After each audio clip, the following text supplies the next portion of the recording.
Hi everybody and welcome to another daily challenge. It's Alistair here and I am recording this particular challenge on a special day. It's May the 4th today. So if you are watching today, very happy Star Wars Day and May the 4th be with you always. So what we're going to do to celebrate this occasion is we are going to think today about the exciting challenge of designing our own planet. Now, one of the things I love about the sort of Star Wars world and the Star Wars universe is the huge variety of different planets which have been designed, imagined, and kind of brought to life and made to seem real. So we've almost got we've got a whole galaxy, haven't we, of made up planets and imagined worlds. We've got things ranging from ice planets to planets like Tatooine, where Luke Skywalker grew up, which is a desert planet. We've got Dagobah, which is swampy, full of creepy crawlies and unnamed monsters lurking in muddy swamps. We've got Coruscant, which is the place where the Senate meets, which is kind of like a city world, busy traffic and things buzzing around everywhere, skyscrapers and massive dense population. And then we've got things like Mustafar, which is the lava world, flowing rivers of red molten lava, where Darth Vader is born when Anakin Skywalker gets into trouble. And that's not even half of it. So what you're going to do today is you are going to imagine a completely new planet. Now, what I love about this is it's a total example of a situation where your imagination can just completely go wild and be completely free to innovate and create. Now, there are billions and billions of stars in the known universe, a little bit like our sun. These sort of figures can kind of stretch your head a little bit because they're so crazy, the size of some of these numbers. But astronomers, people who study stars and space, believe that probably on average there's, based on what they found so far, there's at least one planet per star, and there could be more. So our sun, our star, has 8 planets orbiting it.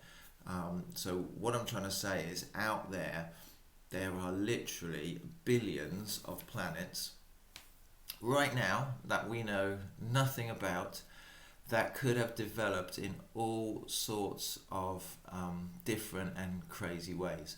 Some of them may have life on them, we don't know. This is one of the greatest unsolved mysteries of our time, but it's really fun to imagine what they could be like. So we're going to get some help to do that, and there is a little twinkle sheet that we're going to use just to organize our thinking.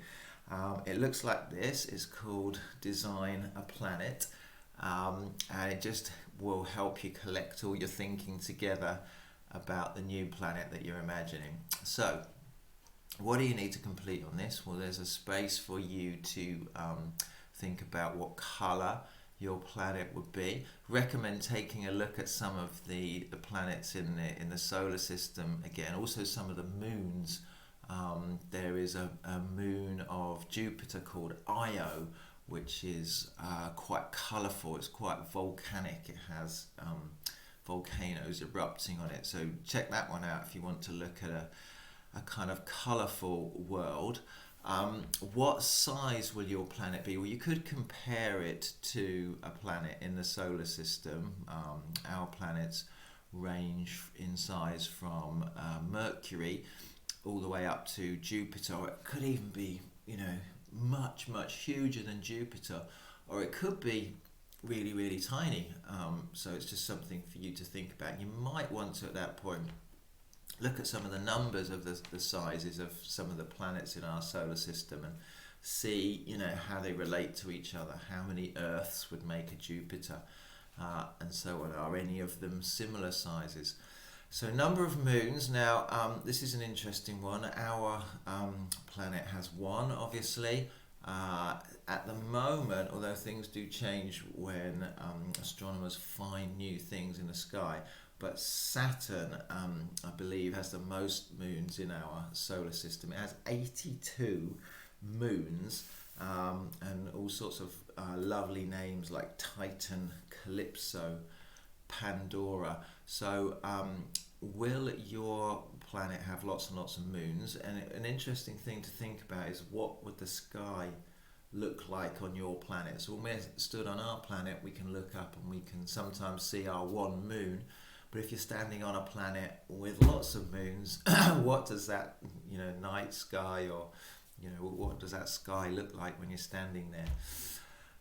Okay, who lives on this planet? So there's so much to think about here, so much to imagine.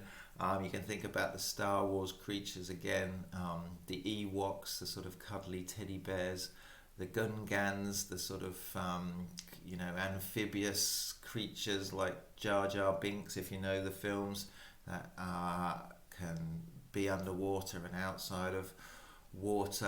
A really interesting book I read that you might have heard of, called Hitchhiker's Guide to the Galaxy. The author of that, Douglas Adams, is aware of all the possibilities of the universe in the same way as we're talking about today. And he had a planet that was inhabited by mattresses in that book. He kind of imagined that there's so many worlds out there that you can, you probably end up with pretty much anything living on a planet, because there's so many possibilities. So he had a planet that mattresses lived on. I think they grew on trees. I don't remember exactly, but it's in the book Hitchhiker's Guide to the Galaxy. You've got Wookiees like Chewbacca, or it could just be something completely made up and weird and odd and crazy. You've got to name your planet, obviously, if we didn't say that already. Lots of the things in our solar system are made up or named after creatures or gods from mythology, or gods from ancient cultures. You could go with that sort of theme, or you can just have fun and come up with something completely different. The Star Wars names are great as well, so just reading off a few of those might inspire you. In this box here, you could draw the planet, you could draw one of the inhabitants, you could map out the solar system that your planet is a part of. You could illustrate anything that you thought you needed to do to better explain about your planet. What is it made of? What does it look like? What's the surface of your planet like? What would we find?